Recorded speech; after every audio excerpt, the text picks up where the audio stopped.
मैं ज्ञानेश पांडे, प्रवक्ता भौतिक विज्ञान, राजकीय जुबली इंटर कॉलेज गोरखपुर, कक्षा 11वीं के आप सभी छात्रों का भौतिक विज्ञान की इस वीडियो ऑनलाइन क्लास में एक बार पुनः स्वागत करता हूं। बच्चों, आज हम अध्याय 6 अर्थात कार्य, ऊर्जा तथा शक्ति के चौथे व अंतिम भाग का अध्ययन करेंगे। तो सर्वप्रथम आइए हम देख लें कि हमारे आज के इस लेक्चर के शिक्षण बिंदु कौन कौन से हैं। सर्वप्रथम हम वृत्तीय गति तथा अभिकेंद्र बल के उदाहरणों को समझेंगे और इसके उपरांत ऊर्ध्वाधर वृत्त में गति के स्वरूप को समझने का प्रयास करेंगे।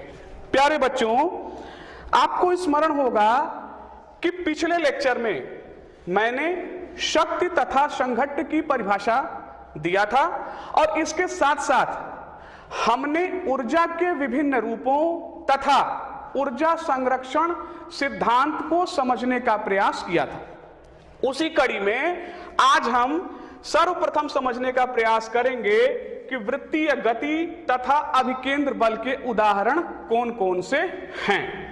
हम जानते हैं कि r त्रिज्या के किसी वृत्त में एक समान चाल स्मॉल v से गतिमान किसी पिंड का त्वरण v²/r उस वृत्त के केंद्र की ओर निर्दिष्ट होता है। इस अभिकेंद्र त्वरण को प्रदान करने वाला बल होता है Fc = mv²/r।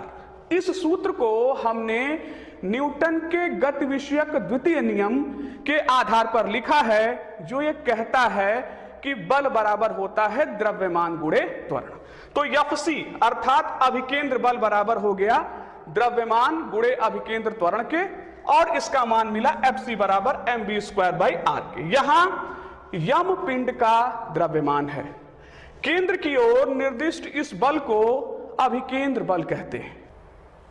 तो यहां से स्पष्ट हो जा रहा है कि अभिकेंद्र बल वह बल है जिसके कारण कोई पिंड वृत्तीय गति करता है, जिसमें प्रत्येक स्थिति में पिंड पर कार्यरत अभिकेंद्र बल उसके रेखीय वेग की दिशा के अभिलंबवत होता है। दूसरे शब्दों में हम कह सकते हैं कि जब कोई पिंड किसी वृत्त की परिधि पर एक समान चाल से गति करता है तो उस पर एक ऐसा बल कार्य करने लगता है जिसकी दिशा सदैव उस वृत्त के केंद्र की ओर दिष्ट होता है। इस बल को अभिकेंद्र बल कहा जाता है। इस चित्र में आप देखें कि किसी वृत्त की परिधि पर कोई कण P एक समान चाल v से गति कर रहा है। प्रत्येक स्थिति में देखें आप, कण पर एक बल कार्य कर रहा है Fc, और यह बल Fc इस वृत्त के केंद्र की ओर दिष्ट है। यह अभिकेंद्र बल है और इसका मान है Fc = mv²/r के। r इस वृत्त की त्रिज्या मानी गई है। सभी वृत्तीय गतियों में अभिकेंद्र बल प्रकृति द्वारा स्वयं प्रदत्त होता है। अनेकों उदाहरण हैं। आइए पहला उदाहरण हम देखते हैं। सूर्य के चारों ओर किसी ग्रह के परिक्रमण के लिए आवश्यक अभिकेंद्र बल सूर्य के कारण उस ग्रह पर लगने वाले गुरुत्वाकर्षण बल के द्वारा प्राप्त होता है। सभी ग्रह सूर्य के परितः परिक्रमण करते हैं, जिसमें हमारी पृथ्वी भी शामिल है। तो उस परिक्रमण के लिए आवश्यक अभिकेंद्र बल कहां से प्राप्त हो रहा है? गुरुत्वाकर्षण बल के द्वारा प्राप्त हो रहा है। इसी कड़ी में दूसरा उदाहरण देखें। किसी डोरी से बंधे पत्थर को वृत्त में घूर्णन करने के लिए आवश्यक अभिकेंद्र बल डोरी में तनाव बल से प्राप्त होता है।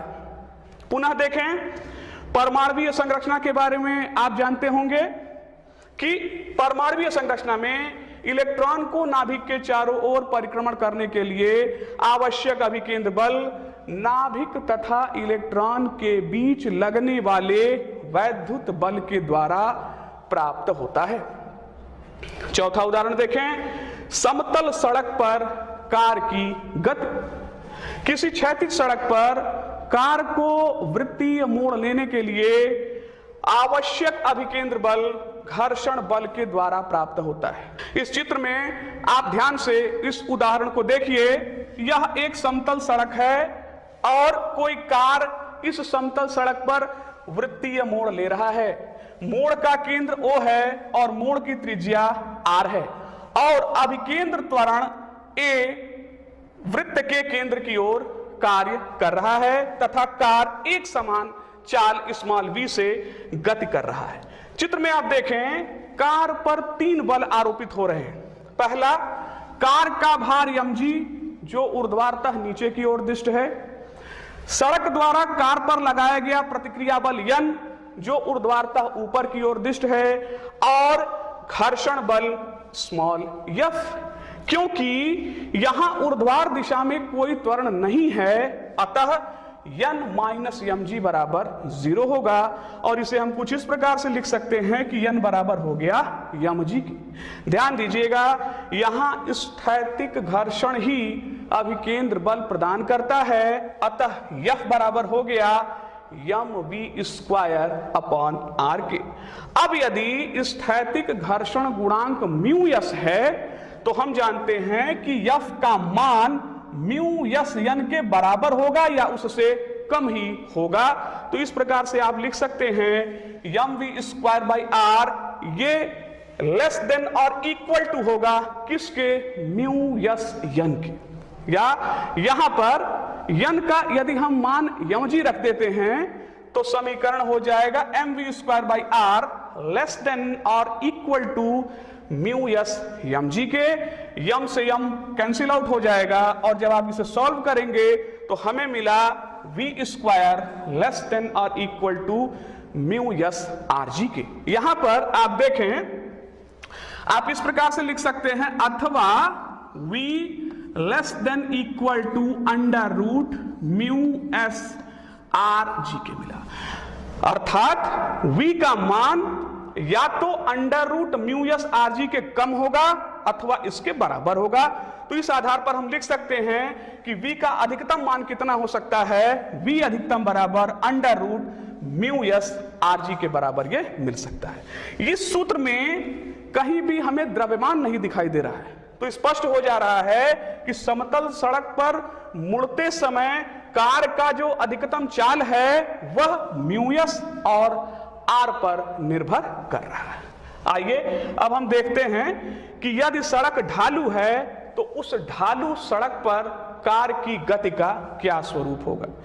जैसा कि आप देख पा रहे हैं, यहां एक ढालू सड़क को प्रदर्शित किया गया है। ढालू सड़क का समतल से ढलान कितना है, थीटा है और इस पर कोई कार है जो वृत्तीय मोड़ ले रहा है। यदि हम कार की बात करें तो आइए देखिए इस पर कौन कौन से बल कार्य कर रहे हैं। तो पहला, इस कार का भार mg ऊर्ध्वाधर नीचे की ओर काम कर रहा है और ढालू सड़क द्वारा कार पर लगाया गया प्रतिक्रिया बल ढालू सड़क के अभिलंबवत दिशा में कार्य कर रहा है। इसे हम कैपिटल N से प्रदर्शित कर रहे हैं। यहां पर N को 2 घटकों में वियोजित किया जा सकता है। एक घटक प्राप्त हुआ N cos थीटा और दूसरा घटक प्राप्त हो रहा है N sin थीटा के। अब चूंकि यहां पर आप देख पा रहे हैं कि चूंकि ऊर्ध्वाधर दिशा में कोई त्वरण कार्य नहीं कर रहा है अतः N cos theta minus mg ये बराबर होना चाहिए 0 के और यहां से आप लिख सकते हैं अथवा n cos थीटा बराबर हो गया mg के। इसे हमने मान लिया कि यह समीकरण 1 है। पुनः यदि आप चित्र को देखें तो बल N sin थीटा मोड़ के केंद्र की ओर दिष्ट है अतः यही कार को वृत्तीय मोड़ पर मुड़ने के लिए आवश्यक अभिकेंद्र बल प्रदान कर रहा है। तो अभिकेंद्र बल के सूत्र से हम लिख सकते हैं कि N sin थीटा बराबर हो गया mv स्क्वायर अपॉन r के और ये हमने मान लिया कि समीकरण 2 हो गया। अब यदि समीकरण 2 में समीकरण 1 से भाग दे दिया जाए तो इसका स्वरूप कुछ इस प्रकार होगा अतः n sin theta upon n cos theta बराबर हो जाता है mv square by r upon mg के। आप देखें यन से यन कट गया, यम से यम कट गया और अंततः हमें इस समीकरण का स्वरूप मिला, अथवा tan थीटा बराबर v square upon are G के। आप इस सूत्र में देख पा रहे हैं कि ढलान अर्थात थीटा का मान किस पर निर्भर कर रहा है, v पर और r पर। v कार की चाल है और r मोड़ की त्रिज्या है। तो v और r के आधार पर हम निश्चित कर पाते हैं कि सड़क को हम कितने ढलान पर रखें ताकि कार सकुशलता पूर्वक उस मोड़ को पार कर जाए। इसी कड़ी में आइए जरा हम आपको एक उदाहरण समझाने का प्रयास करते हैं। देखें, कहता है कि 18 किलोमीटर प्रति घंटा की चाल से समतल सड़क पर गतिमान कोई साइकिल सवार बिना चाल को कम किए 3 मीटर त्रिज्या का तीव्र वार्तुल मोड़ लेता है। टायरों तथा सड़क के बीच स्थैतिक घर्षण गुणांक 0.1 है। क्या साइकिल सवार मोड़ लेते समय फिसल कर गिर जाएगा? अभी हमने आपको थोड़ी देर पहले चर्चा में यह बताया था कि साइकिल सवार के न फिसलने की शर्त है कि v स्क्वायर लेस देन और इक्वल टू होना चाहिए म्यू एस आर जी के। अब यदि हम प्रश्न के अनुसार चलते हैं तो देखें,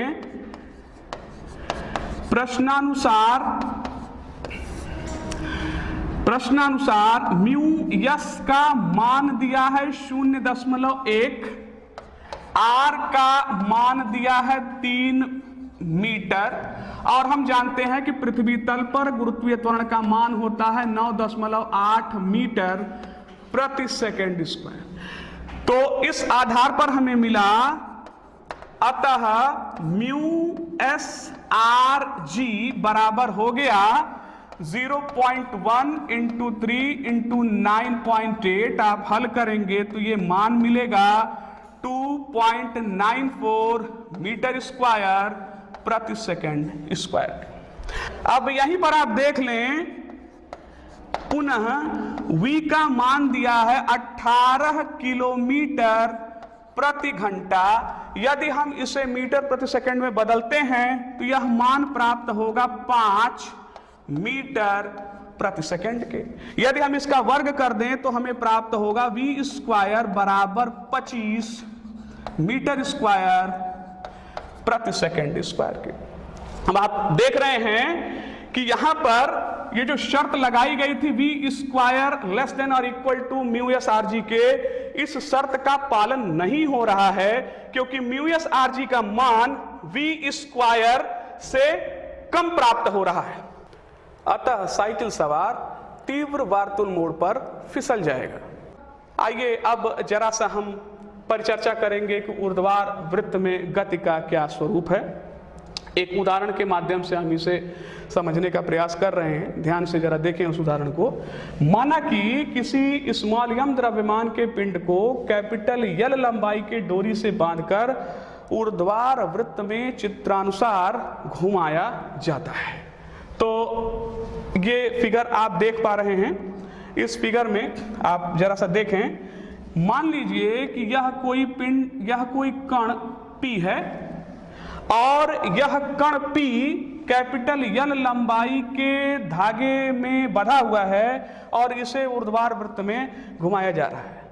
कण P की यदि आप बात करें तो P स्थिति में इस धागे पर एक तनाव बल काम कर रहा है T, जो कि वृत्त के केंद्र की ओर कार्य कर रहा है और इस कण P का जो भार mg है वो नीचे की तरफ काम कर रहा है।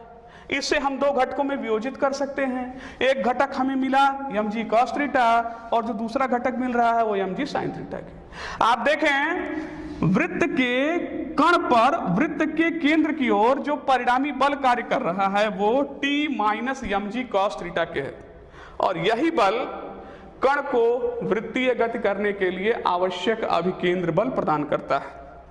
अभिकेंद्र बल की परिभाषा आप पढ़ चुके हैं, जो एक कहता है कि अभिकेंद्र बल बराबर mv स्क्वायर बाई l के होता है। तो इस आधार पर हम लिख सकते हैं कि T minus M G cos theta, ये बराबर हो जाएगा M V square upon L के। और इस समीकरण को आप कुछ इस प्रकार लिख लें, अथवा t बराबर M G cos theta plus M V square upon L, कुछ इस प्रकार से भी हम इसे लिख सकते हैं। अब यह कण स्थिति P से चलता हुआ उच्चतम स्थिति, उच्चतम बिंदु C पर पहुंचता है, तो उच्चतम बिंदु C पर थीटा का मान होगा 180 डिग्री, तो हो गया देयरफॉर TC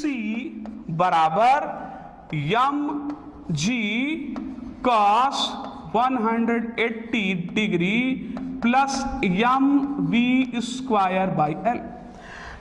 कॉस 180 डिग्री का मान -1 होता है, तो यहां से आप लिख सकते हो अथवा TC बराबर M V square by L minus M G. यहीं पर हम ये मान ले रहे हैं कि यह जो समीकरण है, इस समीकरण को नाम दे दिया समीकरण 1। तो TC का मान मिला M V square by L minus M G की। अब जैसे जैसे कण P उच्चतम बिंदु C की ओर जाता है, तो आप ध्यान दें कि उसका वेग घटता जाएगा। और यदि हम माने कि किसी क्षण मात्र के लिए TC का मान 0 हो जाता है, किस वेग पर, V बराबर VC पर, तो 0 बराबर हो जाएगा M V C square by L minus M G की। इसे आप हल करें तो समीकरण का स्वरूप कुछ इस प्रकार से हो जाता है, अथवा M V C square by L बराबर हो गया एम जी के, यम से यम कट गया तो वी सी बराबर मिला अंडर रूट जी एल के। तो यहां पर आप ध्यान दीजिएगा कि यहां स्पष्ट हो जा रहा है कि वस्तु उच्चतम बिंदु C को पार कर जाएगा यदि उसका वेग Vc अंडर रूट GL से बड़ा है या उसके बराबर है। तो Vc के इस मान को क्रांतिक वेग कहा जाता है। अब यहां पर देखें, वस्तु बिंदु P से उच्चतम बिंदु C तक जाने में इसकी गतिज ऊर्जा में कमी बराबर होगी इसकी स्थितिज ऊर्जा में बढ़ोतरी की। ऊर्जा संरक्षण के नियम के अनुसार यह समीकरण हमने यहां पर लिखा हुआ है। तो गतिज ऊर्जा में कमी कितना हो गया, आप देखें कि बिंदु P पर गतिज ऊर्जा हो गई हाफ एम वी स्क्वायर, और बिंदु C पर, उच्चतम बिंदु C पर गतिज ऊर्जा हो गई minus half M V C square. ये बराबर हो जाएगा M G L plus L cos theta के। तो इसे आप लिख सकते हैं, अथवा यम कैंसिल कर दीजिए, इधर यम उभयनिष्ठ लेकर के इस यम से आपने काट दिया, ये हो गया अथवा V square minus V C square बराबर 2g यहां हो गया L plus L cos theta के। अब यदि यहां पर हम वी सी स्क्वायर बराबर जी एल के रख देते हैं तो ये हो जाएगा अथवा V square minus G L बराबर, इधर हो गया 2gl plus 2gl cos theta के। हल कर लीजिए, ये हो जाएगा अथवा वी स्क्वायर बराबर, यहां से आप लिख सकते हैं वी स्क्वायर बराबर 3gl plus 2gl cos theta के। 3gl plus 2gl cos theta के बराबर यह मान इस प्रकार से प्राप्त हो जा रहा है। इसे आप कुछ इस प्रकार से लिख सकते हैं, अथवा ये समीकरण हो जाएगा वी स्क्वायर बराबर 3 plus 2 cos theta 3 + 2 cos theta, और यहां हमने GL को कॉमन ले लिया, GL को कॉमन लेके बाहर कर दिया गया। तो ये हो गया, अथवा V = √3 + 2 cos theta 3 + 2 cos theta GL। पुनः देखें कि अब V² के इस मान को यदि हम समीकरण 1 में रखते हैं तो हमें समीकरण का स्वरूप किस प्रकार से प्राप्त होगा। आइए जरा सा हम इस पर विचार करते हैं। तो समीकरण 1 क्या कहता है? समीकरण 1 कहता है T = mg cos theta plus mv²/L, mv²/L के मान रख दीजिए। तो यह हो गया, अथवा T = mg cos theta plus m/L, और v² का मान हो गया 3 + 2 cos थीटा, और ये हो गया GL। इस समीकरण को जब हम हल करेंगे तो अंततः हमें T का मान प्राप्त हो रहा है, T = 3mg 1 + cos थीटा के, 3mg 1 + cos थीटा के। और यदि आपको स्मरण हो तो अभी थोड़ी देर पहले हम लोगों ने V का मान कितना निकाला हुआ है? ये मिला हुआ है √3 + 2 cos थीटा GL के। तो इन समीकरणों के सहयोग से आइए जरा हम देखें कि विभिन्न स्थितियों में धागे में तनाव बल और वेग V का मान कितना होगा। तो जरा सा आप केस 1 देखें। हाँ, निम्नतम बिंदु A पर थीटा का मान रख दिया 0 डिग्री, तो T बराबर हो गया 3mg 1 + cos 0। cos 0 का मान 1 होता है, तो यहां से आप लिख सकते हैं कि TA बराबर हो गया 6mg के। तथा यदि हम वेग को देखें तो VA बराबर हो गया √3 + 2 cos 0 GL। तो ये हो गया VA बराबर √5 GL। इसी प्रकार से केस 2 देखें। केस 2 बिंदु B पर थीटा का मान रख दिया 90 डिग्री, तो TB बराबर मिलेगा, cos 90 0 होता है, 3mg, और VB का मान हमें प्राप्त होगा √3 GL। पुनः आप तीसरा केस देखें। उच्चतम बिंदु C पर केस 3, उच्चतम